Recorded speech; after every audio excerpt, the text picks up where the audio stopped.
Welcome back. You're watching CrossRoads with Neethan and Shan. We're talking about gender-based violence and rape, and how rape gets reported and understood and responded to in our communities in general. And we are going to be talking a bit about male privilege. In the second half of the thing, we had a very deep and detailed conversation about what happened in Pungurudivu and its impact on the broader society. Pragal Thiru and Prakash Antonipulle, both of you are community leaders, activists. So, whether you like to call yourself a leader or not, you have leadership that we have seen. Activists would be fine. Okay. So we got both of you here, and Deepa is continuing to join us from the first segment. We got both of you to talk a bit about male privilege as well, and break the thing into more detail and unpack it. So I'll start with Prakash maybe. How does these things get responded to in our society? I mean, male privilege or patriarchy is so pervasive. So it's kind of like it's trying to point out the air to a lot of people. I mean, simple, like let's keeping it local. Tamil community movies. There's always protagonist, the main character. Central character is always male. The female is secondary, and they always play a central role in a love story. There's very few independent Tamil movies. And that actually has a really deep effect on a lot of young women in general, and even on young boys and young men as well. In the sense that they're always the male is seen as the protagonist, the women is always seen as just as a side character, which has quite a few impacts on questions of leadership, community organizing, and unfortunately, I mean, this also goes deeper in history. There's a lot of a lot of the political work I found. One of the amazing things I kind of discovered is a lot of social political movements in the Tamil movements and the global movements, socialists, communists, anarchists. Women have played central roles, and they're never recorded. I think one that everybody might recognize, Martin Luther King. He's always kind of recognized as the civil rights leader, and he's recognized for all that. But he was actually enabled, and he was chosen by the women's organizing committee at the church he went to, the Baptist church, and they did all the on-the-ground work, and that's why Rosa Parks kind of led off, and that's all wiped out. Like, we don't know any of that history. We know all these like Churchill or this or that, or what about the anti-war movement from between World War I and II that was led by women, which is what like Mother's Day and all these things are all about. Yeah. So that's part of the male privilege. It's basically, women's roles are completely wiped out in history, narratives, in movies, books, wherever you go. And it goes deeper than that. But and that even applies to the First Nations history. And traditionally, it was the woman that always made the decision for the family and the tribe. And then when the immigrant traders came in, they didn't want to trade with the women, so they wanted to talk business with the men only, and that's how it all got shifted, right? So I agree with that, and I think it is a societal problem, and not just in the Tamil society. It's in every society. It's just that we keep women as sort of a secondary to everything, whether that's in the media, whether that's in the family, and then this patriarchy thing is just an idea that we all just follow generations after generations, but it doesn't have to exist. And anecdotally, I can speak for my mother, who raised 2 boys as a single mother, all on her own, divorcee, and against all societal pressures, and I think she did really well, right? So this whole idea of patriarchy and the system that we follow generations after generation without questioning is completely an idea, simply just an idea that nobody really questions it, right? So that's where I stand on patriarchy. So is there enough avenues for people to actually learn about male privilege or understand, like, because if you don't have it broken down to you, sometimes you kind of tend to think this is what society is, and this is what I'm expected to do. This is what others are expected to do, right? So, I mean, not that we teach any equity in our school curriculums, but let alone, we kind of have a bit of a women's rights type thing, but not necessarily unpacking male privilege. Similar to, anti-racism gets talked about to a certain extent, but not unpacking white privilege, right? So what's your sense of how the society is right now in terms of male privilege? Is there a greater understanding, or is it just something that people are brushing it off and not recognizing it? I think there is noise coming out. So, but you know how Rumi says that you can raise your voice, but the flowers only grow when the rain comes down. So it's not the thunder of your voice which is going to change the thing. So there is a lot of thunder around it, but there's not much happening to actually have the plants grow. And when I say the plants grow, I literally am talking about our school system. For example, you look at the sports which men play and the sports which girls play, right? So there is a lot of investment into the boys. There is a very little amount of investment into the girls, and that's how at a molecular level, that's how it starts, right? That's how small it is. That how male privilege gets built upon, and then that just is basically transforms itself in every aspect of the life. You look at any of the leadership. In terms of the companies which are led by men and companies which are led by women. And it makes my heart bleed when I see one CEO of one company being female and being talked about. And then discussion becomes, should she go on maternity leave or not? Right? So it's really sad. I think I agree that there is a shift happening, and shift can happen. And I think you just gave example of your own family, that this cycle can be broken. But at a molecular level, we are not there yet. Yeah, and I agree. It starts at a really early age. Like, you know, when you're growing up, you hear frequently you'd hear people saying, "Oh, you know, be a boy, don't cry. Boys don't cry." And then when you grow up, you say, "Oh, man up," or "buck up." You know, like those are things that make you believe that you have to. It creates a false sense of masculinity. Like there's this false notion of masculinity that really bring out men to do things that they feel that they're above everyone else, they're above all the females, and there's this false notion that gets built up. And then you were talking about Tamil movies where all of a sudden there's, you know, unfortunately, not every movie is successful unless there's a movie with song and dance with, you know, one woman barely wearing anything and a whole bunch of men surrounding her and dancing, and we refer to the woman in that song as an item, and we call it item song, right? So from ever since we were little to growing up and being in adulthood, we always come up with these concepts that have always put women at second place, or we've always referred to them as, you know, women, right? We put them in sort of a bubble, and that's how we've always looked at them. So that has to change. It has to change from a young age, and that's, like she said, that reign has to come, right? We can raise our voices as much as we want, but if there's no space for us to educate our kids from a young age, saying, look, everyone's equal. There's no need to build this false sense of masculinity that you need to go and express here and there, and everyone can be equal, and everyone has the same power and intelligence. I took my son to McDonald's the other day, and he was with me while I was ordering the Happy Meal, and I asked for a girl toy. She looked at my son and said, "Are you sure?" And because my son loves ponies, you know, I want to get a pony, you know, give me a girl toy, right? I don't need one more of the Transformer. But, you know, even from a thing, they're just double taking my decision to get a thing, right? So it's kind of built into so many people's notion. This is what guys should do. This is what girls should do. And that's one of the things that's dealing to the thing. So let's talk a bit about the other side of the spectrum, in which there's over high expectation of sacrifice on women. Like, you know, woman has to be the last one to take care of herself and take some, and, you know, the glorification to say you're like goddess, or the unfair expectation place, right? So on one side, you know, you're objectifying. On the other side, you have this, right? Is that a real issue, or are we moving like particularly in our households, are we seeing that, or?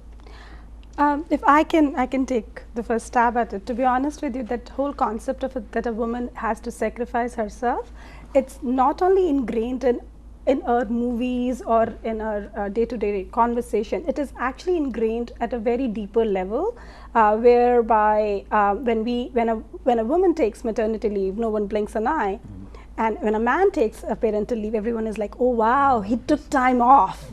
Right? And I'm like, really? What's the big deal about it? But everyone will talk about it. It will be known to everyone. Similarly, if a woman on a day-to-day basis does everything for the child, but then man steps in for that one day when he's off and takes him out somewhere, it's talked about everywhere. Oh, he's such a good father. He spends time with his own child. So I think, again, it's when it comes to the sacrifice component of the women, and I really agree with you that it gets glorified, and there is like this extra brownie point which is being given to you, and it is to motivate you to do even more. So sacrifice yourself even more. And what actually makes me really sad is that when I see really progressive organizations which accommodate mothers talking about it as if they're doing a favor. And I'm like, no, you're not doing a favor. this is what you're supposed to be doing. So I think it is again at a systemic level, it's very deep rooted. It's more than just a description in the movies. And in Hindi movies or in Tamil movies, we always have that one crying mother who's basically sacrifices everything. But I think it is more deep rooted than that character. Yeah. So let's get back to a bit of a system related conversation, because many of these systems have patriarchy in it, because many of them are run by men who have vested interest to continue the way it is, whether it's media or government telling women what to wear, what not to wear, and all those other things that we are seeing, right? So let's take it to the topic that we were talking earlier about responding to violence against women, right? Specifically, because I think that's something that we wanted to get into. So do you think that the community response or the systems respond well enough for situations of rape and so on? If not, what is happening? What's wrong? Are we talking about the Tamil community, or in general, or both? Yeah. I don't think that we talk enough about it. And like, the fact remains that over 51% of women 16 year or older become subject to gender-based violence in different forms, right? But we don't talk enough about it. Yeah, occasionally there'll be a rape case that pops up in the media here or there, and we talk about it, but there are a lot of cases that are going unreported, right? For various reasons that we have built up these thick walls for those stories, we're preventing them from coming out. So those walls need to be broken down. So I don't think that we're talking enough about it. I don't think that the media is doing a great job about reporting. For them, to some extent, it's a sensational story for them to report on one day and then forget about it the next day. There's no follow-up to that. There's no how do we prevent this from going forward, right? So there's no prevention plan, it's just more reporting. And when you look at the ethnic communities, it's a huge different ball game altogether, where they're not even reporting for different cultural and societal pressures or whatnot. And if there is a bit of report, it's not really, again, same as the mainstream media, it's not really working towards a solution or working towards a change. It's just reporting it, there's a bit of sensationalism to it, and that's it. Right? So there needs to be a lot more. And I think it's got to start, men themselves have to start taking a role, because this could set a dangerous precedence if we start doing this, saying men standing up for women. Truthfully, men don't need to stand up for women. Women can stand up for themselves perfectly. Clear the space. Exactly. What men need to do is deal with the mess that was already created by men, right? So that's where we need to take a stand. You have written a few pieces for Tamil Feminist Bloc and so on, right? So how do you see yourself as an ally taking this on without taking up space, knowing where to step in and stuff? So it's actually a really interesting question, and oftentimes it's very contextual. Certain feminist organizations and spaces, they want certain roles to be filled. In other organizations, can be different. It's very contextual. I break it down into basically three words: ASA. To play off, if I don't want to be an ass in feminist spaces, you want to be an ASA. Be attentive, be supportive, and be recognize when you screw up. I would say acknowledge. Yes. And I think that's what, and as in some spaces you can only be a feminist ally. In other spaces where there's more collective action, you can be a male feminist, and but it always comes down to how the women in the space organization wants what kind of support they want, right? And that's where the acknowledge and the intention comes in, because you want to actually find out what kind of support you can give, because you don't want to, because it's the same old, like you said, right? Like men being the heroes, walking in, I'm going to solve all your problems, does not work. It's actually the most counterproductive thing, because one of the things is, it takes time, first of all, as I was kind of saying about movies and before, women are not socialized to be take up leadership positions as much as men are. There are some great, amazing leadership from a lot of women, but a lot of folks just aren't and whenever time women try to take leadership, and when you're saying when a guy takes his kid out, it's like, oh, this guy's a great father. But when a woman steps up and goes into political, you look at Hillary Clinton or whoever, just the horrific backlash. And I've seen this within the Tamil feminist collective. When women write about issues, brilliantly write about it, the backlash and the trolling, and just it's incredible. And I was shocked. And those are the kind of important things. Always, if you're going to a space, you want to be an ally. I always go by solidarity.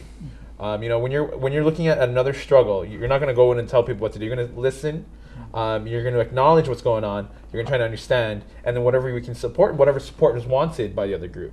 there are few reforms needed, and it's not one. And one of them, which I think every Violence Against Women conference I have attended in last 10 years, I have heard it again and again, that which is lack of programming, which supplements what you were just talking about, that yes, men need to be an ally and men need to be supporting what is happening, but there is also an extreme lack of programming for men, because we have to acknowledge that the perpetrators are men, right, in 90% of those cases. So when it's men who are the perpetrators, so there has to be something to be done to stop that, and that means there is lack of programming for men. There is a lot of victim shouldering this whole, they are shouldering not only being victims, they're also shouldering protect yourself in this system, the way it is set up right now. I think the system needs to shift to put the burden on the men, the perpetrators, to not do this, and which means there needs to be programming for them, which means that they need to be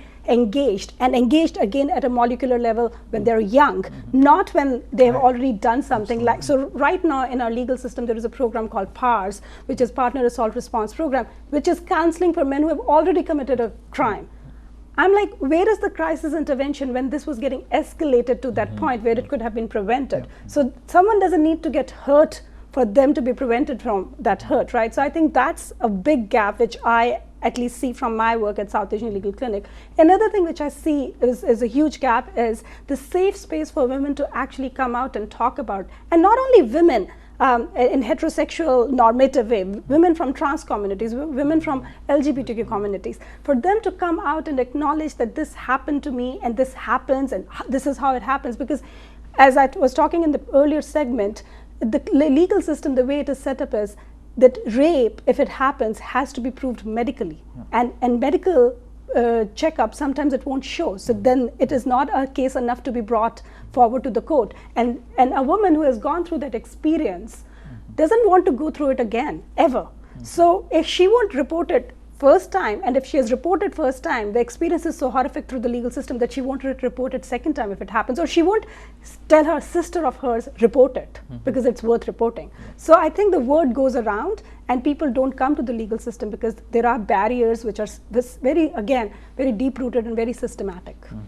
Yeah, and I think it's important to recognize that there's a social barrier, a legal barrier as well, right? So systematically we're not allowing these stories to come out. We're not creating a space for people to come out and report it and to be taken seriously, right? So they're going to evaluate it and say, at the end of that long process, what am I going to get out of it? What am I going to have, gain, or lose, right? So it's a turn-off for people to come out and talk about it. Like, whether, if you know, the amount of stuff that they have to go through, the amount of legal hurdles that they have to jump through, it's painful for them to share in the abuse that they have gone through. And now you have to put them through all this where they have to share it and everything. It's not going to work. They're not going to want to do it.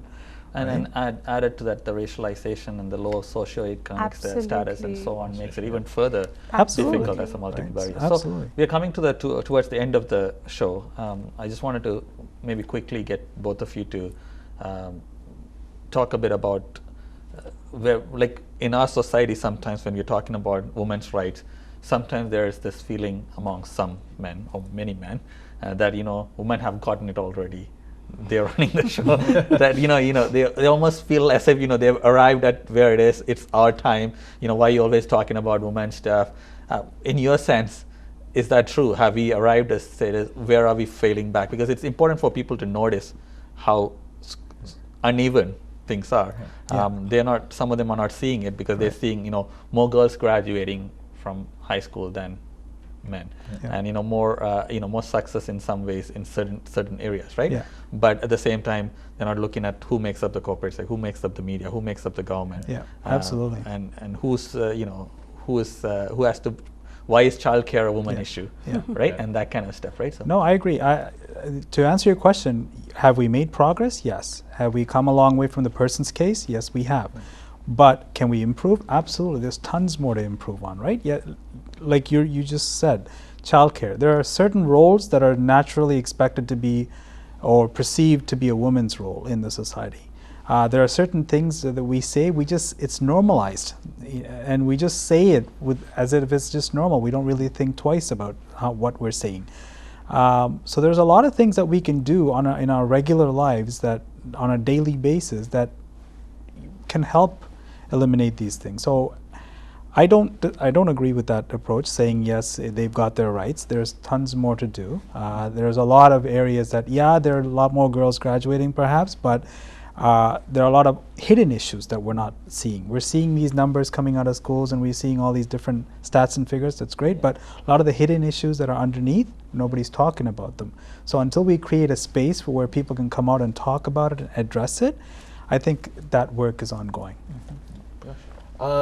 I mean, the way I was kind of taught about how to look at it was the question of super exploitation. To this day, women are still expected to do the childcare.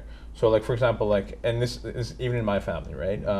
My mom went to work 9 to 5, came home, did like the housework, and that's still a norm, like for working class women.